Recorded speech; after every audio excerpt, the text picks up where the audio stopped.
এই পৃথিবীতে ফুল পছন্দ করেন না এমন মানুষ হয়তোবা একদমই নেই।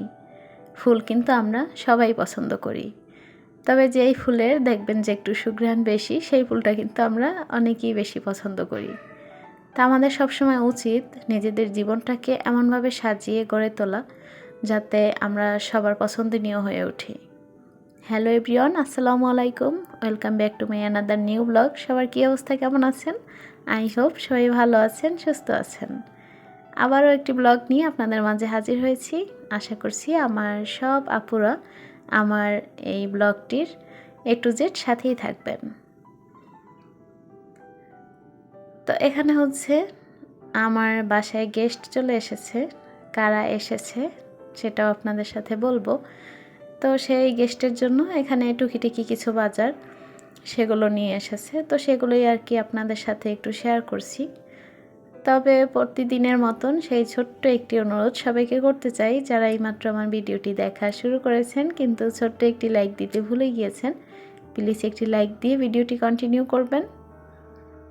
আমার চ্যানেলটি যেহেতু ছোট, এখানে আমি খুব অল্প সংখ্যক ভিডিও আপলোড করেছি। তার মধ্যে কোনো ভিডিওর কোনো অংশ যদি আমার কোনো আপুদের একটু ভালো লেগে যায়, তাহলে চাইলে আমার চ্যানেলটি সাবস্ক্রাইব করে আমার পাশেই থেকে যেতে পারেন। তো এখানে হচ্ছে আমি কিন্তু একে একে সব বাজারগুলোকে একটু দেখিয়ে দিচ্ছি। তো আমার বাসায় হচ্ছে আমার মেজো ভাই ইটালিতে থাকে, সেই ভাই এসেছে। তো ভাই হচ্ছে গত 1 মাসের ছুটিতে দেশে আসছিল ঈদ করার জন্য, তার মানে পরিবারের সাথে, তার বাচ্চা, বউ, তারপর হচ্ছে বাড়ির সবার সাথে। তো 1 মাস পার হয়ে গিয়েছে, আর এজন্য আর কি এসেছে, তার ফ্লাইট আগামীকালকে, এজন্য। তো এই তো তার জন্য আর কি টুকিটাকি বাজার নিয়ে এসেছে। তো সবগুলোকে দেখিয়ে দিচ্ছি। আমার গত ভিডিওতে একটা আপু কমেন্ট করেছিল যে আপু তোমার সোফা সেটের দাম কত নিয়েছে, প্রাইস নিয়েছে কত। তো সেই আপুটা সম্ভবত শ্রাবণী খান ব্লগ আইডি থেকে শ্রাবণী আপু কমেন্ট করেছিল। তো সেই আপুর কমেন্টের উত্তরটা দিয়ে দিচ্ছি। আপু ওই সোফা সেটটার দাম নিয়েছিল 9,000 টাকা। তো আশা করছি আমার আপু আমার ভিডিওটি আজকে দেখবে আর জানতে পারবেন। তো এখানে কিন্তু চাল ডাল যা কিছু নিয়ে এসেছে সব কিছু কিন্তু আমি মোটামুটি একটু সেট করে নিচ্ছি। আমার অনেক আপুদের সাথেই কিন্তু আমি গত ভিডিওগুলোতে শেয়ার করেছি যে আমার একটি আগে চ্যানেল ছিল। তো মাশাল্লাহ সে চ্যানেলে কিন্তু 2000 সাবস্ক্রাইবার বেশি ছিল। আপনারা চাইলে সেটা ঘুরে আসতে পারেন। সে চ্যানেলটার নাম ছিল, আইডিটার নাম ছিল পাপড়িস লাইফস্টাইল। আপনারা চাইলে সেটা দিয়েও কিন্তু ঘুরে আসতে পারেন। তো আমি আপাতত ওখানে ভিডিও ছাড়ছি না, আপাতত ওটা অফ আছে। তো যাই হোক, ওখানে হচ্ছে মানে হয় না যে মানুষ একটা কাজে যখন প্রথমে নামে তখন দেখবেন যে সেখানে কিন্তু ফুল এনার্জি নিয়ে কাজ করতে নামে। তারপর কোনো একটা সময় দেখা যায় কি যে সেখানে যদি কোনোভাবে সাকসেস না হতে পারি, তখন কিন্তু সেখান থেকে মনটা ভেঙে যায়। তো আমি ওই চ্যানেলটা যখন অফ করে কিছুদিন ছিলাম, তখন হয় না যে একটা কাজে যখন অনবরত থাকে, তারপরে কিছুদিন পর দেখা যায় যে সেই কাজটা থেকে যখন নিজেকে একটু বিরত রাখার চেষ্টা করে, তখন মানুষটা কিন্তু ওই কাজের প্রতি যে একটা অভ্যস্ত হয়ে যায়, অভ্যাস হয়ে যায়, সেই অভ্যাসটা কিন্তু কখনোই ছাড়তে পারে না। তো আমার হয়েছে তেমনই একটা দশা। আমি কিন্তু এই চ্যানেলটা ওপেন করার চিন্তাই করিনি। তবে যেহেতু ওই চ্যানেলটাতে 2 থেকে 2.5 বছরের মতো আমি কাজ করেছি, তো এই জন্য হচ্ছে কি যে আমার একটা বদঅভ্যাস হয়ে গেছে। এটাকে আমি বদঅভ্যাস বলবো না, এটাকে বলবো আমার ইউটিউবে যে অনেক আপুদের সাথে আমার 2 থেকে 2.5 বছরে যে পরিচয়টা হয়েছিল, তো তাদের প্রতি একটা ভালোবাসা থেকে গিয়েছে, যার কারণে আমি চ্যানেলটাতে ভিডিও ছাড়তে পারছি না। এই কারণে হচ্ছে আমার ওইখান থেকে একটা শূন্যতা কাজ করে, যার কারণে আমি নতুন করে এই চ্যানেলটা ওপেন করেছি। তো আমি জানি না এটার জার্নি কতটা কষ্টের এবং কত দূর যেতে পারবো এটা নিয়ে। আর আমি আশা করছি আমার সব আপুরা আমার এখানে সাথেই থাকবেন। তো যাই হোক, ওখানে হচ্ছে বাজার গুছিয়ে নিয়েছি। তো গুছিয়ে নিয়ে এখানে গরুর মাংসটা বসিয়ে দিয়েছি। আর অফ ক্যামেরাতে ওখানে করলা ভাজিটাও বসিয়ে দিয়েছিলাম। তো সব রান্না যদি আমি রেসিপি আকারে শেয়ার করি তাহলে আমার রান্না করতে অনেকটাই সময় লাগবে। তো আজকে হচ্ছে কাজের আপাটা একদমই আসেনি, তো আমি জানতাম না যে কাজের আপা আসবে না। তো দেখা যায় অনেক সময় কি যে কাজের আপা আসতে আসতে দুপুর 1টা থেকে 1:30টা বেজে যায়। তো তাকে ফোন দিয়েও পাওয়া যায় না, দেখা যায় সে বাহিরে থাকে, ফোনটা বাসায় রেখে চলে যায়, তো এই জন্য ফোন দেওয়া হয়নি। তো দুপুর রান্না প্রায় কমপ্লিট হয়ে আসছে, তারপরেও দেখা যায় যে কাজের আপাকে পাচ্ছি না। পরে ফোন দিতে দিতে পাওয়া গেছে।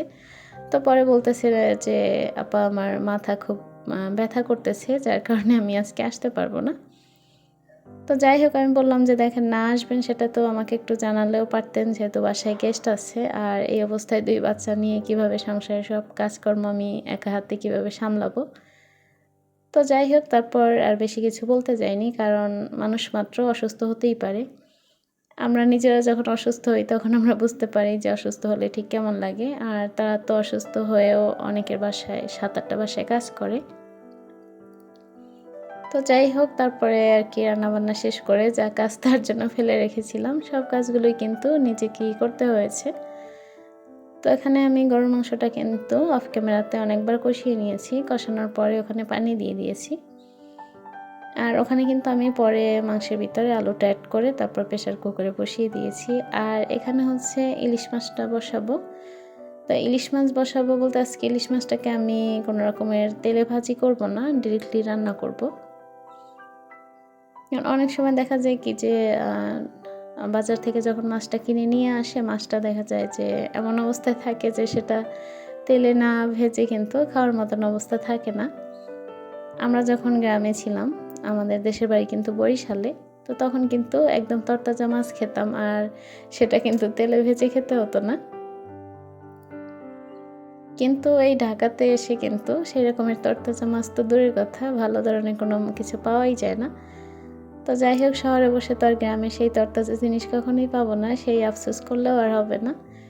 তো এখানে হচ্ছে আজকে মাছটা একটু সোজা সাপটা রান্না করব, এই জন্য যে আজকে মাছটা মোটামুটি একটু ভালো ছিল।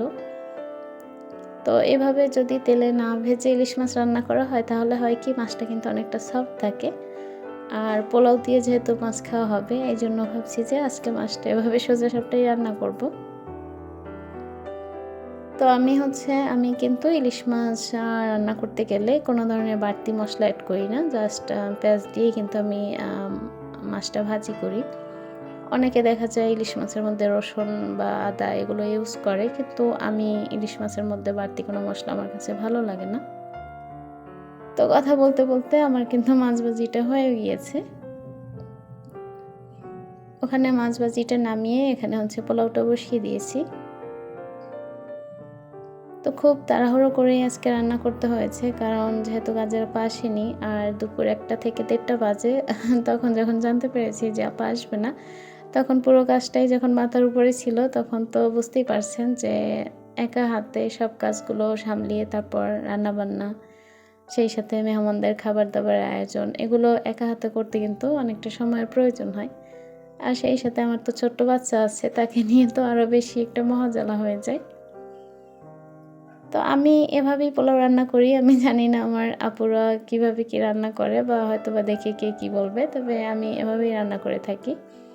তো আমি এ পর্যায়ে হচ্ছে এখানে কিছু কিশমিশ আর বাদাম দিয়ে দিয়েছি। আমার কাছে বাদাম দিলে মনে হয় কি যে পোলাও থেকে একটা আলাদা একটা ফ্লেভার আসে। তো বাসায় লিকুইড দুধ ছিল না, যার কারণে আমি কিছুটা পাউডার দুধ দিয়ে দিয়েছি, আর কয়েকটা কাঁচামরিচ দিয়ে দিয়েছি।